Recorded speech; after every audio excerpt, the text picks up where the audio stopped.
그런데 제가 한 가지 더 분명한 간음을 이전에 해드리겠습니다. 주님 오실 날에 대해서 내가 분명히 간음해 드리겠습니다. 저와 여러분들이 이 간음에 은혜 받으시기를 주님을 축원드립니다. 말씀드리겠습니다. 자, 보십시오. 성경의 예언은요, 계시는요, 풀어지기 위해서 존재하는 거죠. 무화과 나무의 비유는요, 어느 누구도 몰랐습니다. 예수님 당시에도요, 무화과 나무의 비유를 제자들이 들었는데 어떻게 되냐면요, 이 무화과 나무의 비유를 말씀하실 때에 34절에요, 내가 진실로 말하는 이 세대가 지나가기 전에 이 일이 다 이루리라. 이 말은요, 영어적인 표현을 보면요, not until로 돼 있어가지고 모든 일이 있는다. 반드시 모든 일이 있고 난 다음에 그때 이제 돌아온다. 그 말입니다.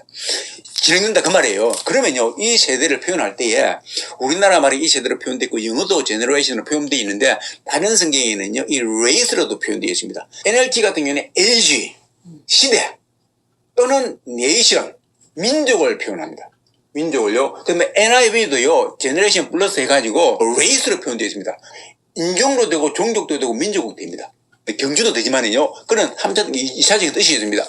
그러면 무슨 말이냐면요, 결국은 당시에 제자들이 듣기에는 이 민족이 이 모든 일이 일어났고 난 다음에 이 민족이 그전에는 사라지지 아니한다. 그 말이죠. 이스라엘 민족이 위태위태합니다, 지금. 그렇지 않습니까? 로마의 지배하에 있거든요. 그러면요, 70년에 망한 것은 당시에는 몰랐고요. 그 이후에 제자들이 순교하고 난 다음에 일어난 사건이고, 사도요한 빼고요, 일어난 사건이고, 그전에는요, 그러면은 예수님께서 내가 이 고를 다 돌아다니기 이전에 오시리라 그러지 않습니까? 그거 하나, 그 다음에 이 세대가 지나가기 전에, 옛날에는 한 수명이 길어가지고 한 세대를 100년으로 부르지만은 예수님 당시에는요, 30년이에요, 40년이에요. 만약에 한 세대가 그렇게 볼 수 있는 겁니다. 그런데 보니까는 민족으로 기록되어 있지 않습니까? 그럼 인민족이 사라지기 전에 이 모든 일이 일어난다. 그 말입니다. 그러니까 인민족이 있을 동안에 주님 오신다. 그 말이에요. 그죠? 그러니까요, 어떻게 됩니까? 지금 위태위태한 가운데 있는 거예요. 30년으로 보더라도 지금 급박하고, 40년으로 보더라도 급하게 주님 오시는 것이고, 이 고을을 이 동네를 다 못 돌아온다 그러니까 그것도 급박한 것이고, 그 다음에 지금 로마 지배하에 있고 보니까는 독립 희망이 없어. 그죠? 근데 메시아가 오셨어요. 메시아 오신 그 메시아가 하시는 말씀이 올라가시면서 곧 내려온다 그러거든요. 그러니까 뭡니까? 제자들이 성경 받고 난 다음에도 딱 보니까요, 이게 다 됐다. 그 말입니다. 그렇죠. 다 된 거예요. 그래서 인민족 이제 곧 끝날 것 같은데 그 전에 오시는 거예요. 끝나고 나서 오시는 겁니다. 그러니까요, 급박한 거예요. 그러니까 그분들이 느끼기에는 체감온도가요, 몇십 년 안에 오신다고 느끼는 거예요. 여러분, 아모스 선지자에게 하나님께서 북이스라엘과 외치라 했는데 그 외칠 때 그 급박한 심정이 어느냐면은 이제 곧 온다 했는데 그게요, 30년 있다. 그렇게 외치고 난 다음에 북이스라엘이 망해버렸습니다. 아수르 얘가 침공을 받아가지고 그 찬란한 나라가요, 절대로 안 망할 것 같았거든요. 그 당시 외칠 때는요, 최고의 광원기였습니다. 여러분, 이 세대요, 가장 부흥기 때였습니다. 그죠? 그때 전쟁에서 이겨가지고요, 그냥 상하상에서 밥을 먹고 술을 먹고 했던 때예요. 그러니까 망한다는 생각은 꿈도 못 꾸는 이야기입니다. 하나님이 이렇게 보여주시는데, 그런 시대에 외쳤는데 30년 후에 망해버렸습니다. 그러니까요, 예수님 당시에요, 예수님이 실제로 그렇게 말씀하시니까요, 망한다, 주님 오신다고 생각했던 겁니다. 예수님께서 이렇게 말씀하시고 난 다음에 아직 주님이 안 오신 겁니다. 사도들이 다 순교를 당하시고, 이제 사도 요한까지도 이제 돌아가신 겁니다. 이상한 요한계시록을 더 써놓고 간 겁니다. 예수님이 하신 말씀은 다 이루어진 것 같은데 종말에 대한 것이 안 이루어지고 있습니다. 무화과 나무의 비유, 예수님 말씀하신 이 계시가 안 이루어진 거예요. 안 이루어지는데 거기에다가 사도 요한이 더 살아가지고 좀 덜 살았으면 되는데 더 살아가지고 그걸 더 써버린 겁니다. 계시록으로 쓰기 시작하는 겁니다. 계시록을 보니까 이상한 게 막 나오기 시작하는 거예요. 5만 개 다 나옵니다. 나중에는요. 나중에 보니까는요, 진짜 리얼리티한 게 나오는데 그냥 예루살렘도 보여주고요, 하늘나라도 보여주는데 그런 거 플러스 마지막에 대집이 나오고요, 인도 나오고 나팔도 나오고요, 이 땅에 망하는 거 다 보여주는 겁니다. 그러면서요, 어떻게 나옵니까?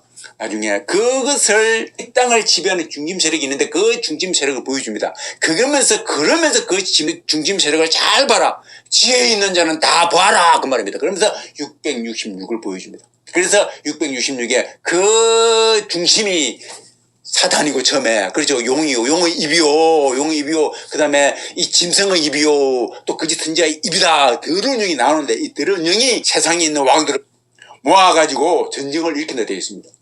여러분 그거예요. 하나님이 전쟁 안 일으킵니다. 하나님 주권하에 있지만은요, 거짓 영들은요 서로 싸우게 만들고 피 터지게 만들고요, 그걸 지옥 가게 만드는 겁니다. 그런데 아까 무화과 나무의 비유가 해결이 안 되었죠. 이 무화과 나무의 비유가 중세시대 때는요 절대로 안 풀렸던 겁니다. 그래서요 지금 사람들이요 성경학자니 그들의 대선배가요 그때 당시에 이 부분을 가지고 전혀 손을 못 대는 거예요. 정확한 해석이 안 되는 겁니다. 이것뿐만 아니겠지만 계시록도 마찬가지입니다. 해석이 안 돼요. 아니면 원론적인 이야기만, 영적인 이야기만 하고 넘겨버리든지요. 그런데 여러분 계시록이 풀려버리죠. 계시록이 풀리는데 예수님에 대한 계시, 이사야서가 풀린 이유가 뭡니까? 예수님이 오셔가지고 예수님이 초림해버리니까요 이사야 말씀이 확 풀리는 겁니다. 아, 질고를 당하는데 무슨 메시아가 질고를 당해. 이스라엘 백성들은 상상도 할 수 없는 이야기입니다. 근데 질고를 당하는 겁니다. 아무런 반응도 안 하는 겁니다. 근데 그 표현이 있는데 예수님 오시고 난 다음에 그거 이해가 되는 겁니다. 할렐루야. 그게 이해가 되는 겁니다. 계시는 그거예요. 이사야가 예언했던 계시가 풀려버린 겁니다. 예수님이 그렇게 실제로 해버리니까요. 그래서 이사야 말씀이 이제 신비하지 않습니다. 그죠? 신기하지 아니하고 다 풀린 거니까요. 다 아는 거예요. 성경학자가 아니더라도 초신자일지라도요 보면 아 이거 예수님이네 해버리는 겁니다. 계시가 풀려버리는 거예요. 그러나 그것이 나왔을 때 쉬워지는 거죠. 잠겨버리면요 절대로 못 풀어냅니다. 이게 계시의 비밀입니다. 신비입니다. 마찬가지예요. 예수님께서 무화과 나무를 말씀하시는 비유를 말씀하시는데 이거요 잠기면 절대로 못 찾습니다. 이요 나와버리면 너무너무 쉬운 거요. 여러분 무화과 나무는 이스라엘 상징하는 겁니다. 이 무화과 나무의 특징은요 잎사귀하고 열매가 거의 동시에 열립니다. 그걸 말하는 거예요. 그 이스라엘 백성들은요 아는 겁니다. 무화과 나무가 폈냐? 이제 여름이네. 독립을 했습니다. 그렇지 않습니까? 이제 독립해가지고 막 세계로 돌아다니고 있죠. 이스라엘 지금 돌아다니고 있는 겁니다. 이 말은 곧 이스라엘이 독립을 하면요 뭡니까? 여름이 가까웠다. 여름이 뭐죠? 주님이 오신다 그 말입니다. 마지막 때가 되었다 그 말입니다. 여름이 가까웠다. 주님이 곧 오신다 그 말이죠. 자 그러니까요 뭡니까? 가만히 보니까는 이 14장 마태복음 14장에서 표현해놨던 모든 환란들이 첫째 기근이 일어나고 전쟁이 일어나고 막 이러한 것들이 이스라엘 독립하기 이전에 세계에 꽉 찼죠. 옛날에는 중세시대로 가보면 십자가 전쟁이 있었고요. 그 이전에 더 큰 전쟁이, 전쟁이 있었고요. 계속해서 전쟁이 있어 왔습니다. 기근이 있어 왔습니다. 그렇죠. 지진도 일어났습니다. 최근에 일어난 전쟁이 1차 세계대전, 2차 세계대전 아닙니까? 이제 드디어 보십시오. 또 하나 더 볼게요. 이걸 좀 더 완벽하게 온전하게 보여주시는 겁니다. 그게 계시록이 이제 등장합니다. 계시록이요. 그전에는 계시록 손도 못했습니다. 그런데요, 여러분 보십시오. 666이 등장하는데 짐승의 숫자인데요. 666 다 알고 있습니다. 계시록 13장 18절은요. 어느 누구도 풀지 못하는 것에서 과거에는요. 풀 수가 없습니다. 그런데 지금은요. 누구나 다 알 수 있습니다. 여러분 보십시오. 그 앞에 보면요. 오른손이나 이마에 표가 다 되어 있거든요. 이 표가 바코드예요. 바코드 모르는 사람 없습니다.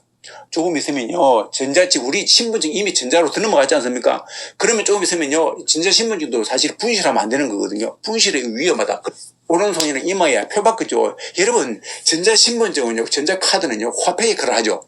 돈을 가지고 내면은 저거 컴퓨터 모르는 사람, 카드 없는 사람 아니면 범인들이 카드 안 쓰죠. 그러는 거. 할아버지 할머니 중국은 오히려요. 할머니 할아버지들도 카드 다 써. 우리나라 시장이나 할머니 할아버지들이 현찰을 받습니다. 그런데 중국은 오히려요. 시장에 가서요. 카드로 다 받습니다. 여러분 컴퓨터 중에서도 최고봉이 뭐냐면요. 요즘으로 말해서 AI입니다. AI가 등장한 것이 엊그제예요. 금년 작년입니다. 그전에는 이제 별로 없었습니다. 그런데 갑자기 등장했죠. 여러분 AI를 가장 상용화시키는 데가 어딘지 아십니까? 중국이에요. 중국은요 AI를 접목하고 이것으로 말미암아서 세계의 강국이 될 수 있고 그래서 세계를 지배할 수 있다는 그러한 아이디어가 생긴 겁니다. 실제로 중국은 그 체제가 일사불란한 1인 체제이기 때문에 그게 가능한 겁니다. 그래서 집중 투하한 겁니다. 하니까는 옛날에는 웃었습니다. 그런데 지금은요 앞질러 갑니다. 지금요 중국에 가보면요 제가 어저께 잠깐 봤는데 AI로 운전하는 택시가 있는데 500대인가 한 도시에 500대를 풀어버렸어요. 우리나라가 그거 못 따라간대요. 도대히 한참을 뒤쳐졌답니다. 사람 없이 하는 겁니다. 바코드로 다 찍어가지고 들어가는 겁니다. 지금 그 시대예요. 보십시오. 그럼 어떻게 됩니까? 조금 있다가 전자화폐 만들고 오른손이는 이마에 박혔죠. 666이 풀려버렸죠. 풀려버렸습니다. 666이요. 사실은요. 계시록에서도 핵심이에요. 그거 풀리면 다 풀리는 거예요. 다 풀리는 겁니다. 그러니까 666이다 그 말은요. 이 땅에 이제 그것이 다 이루어진 때를 말하는 겁니다. 제일 어려운 계시가 뭐였어요? 666이었죠. 무화과나무였죠. 무화과나무 이미 풀려버렸어요. 무화과나무 있고 난 다음에 1948년에 좀 시간이 남았습니다. 그 당시에는 컴퓨터가 상용화 안 됐습니다. 근데 666이 뭡니까? 갑자기 등장하면서 확 풀려버린 겁니다. 갑자기 AI가 등장해가지고 666의 최고봉에 등장해가지고 이제 사람 없이도 돌아다니기 시작하는 겁니다. 무슨 말입니까? 계시록이 풀려버렸어요. 계시가 풀려버렸어요.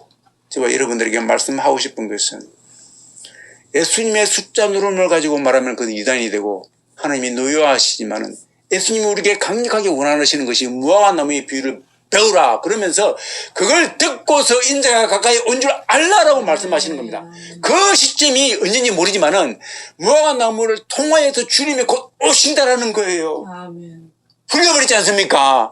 계시록을 통하여서 짐승의 숫자를 통하여서 주님이 곧 오신다라는 거예요. 그걸 보여주는 겁니다.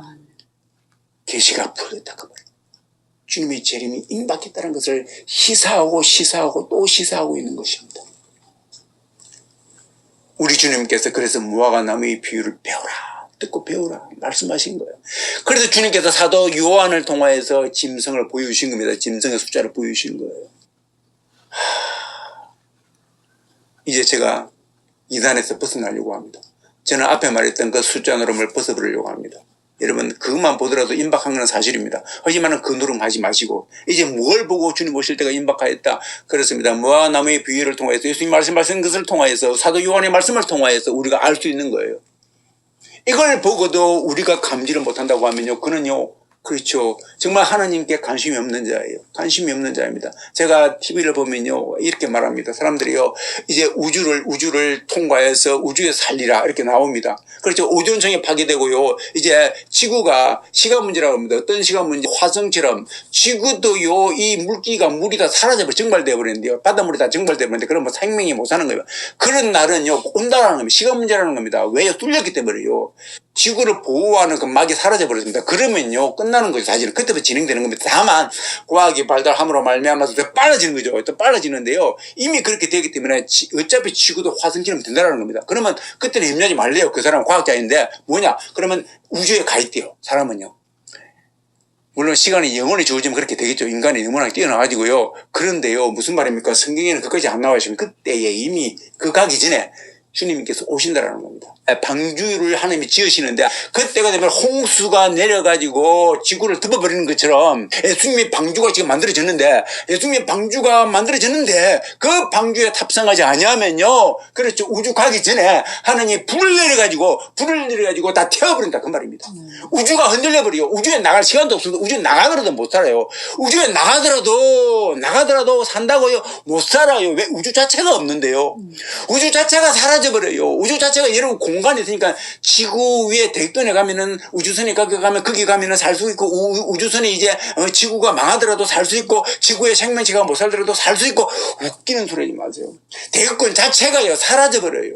그래서 다 녹아버리는 겁니다. 체질이 흔들리는 겁니다. 여러분 우리 눈, 코, 입만 우리 신체 기능이 아닙니다.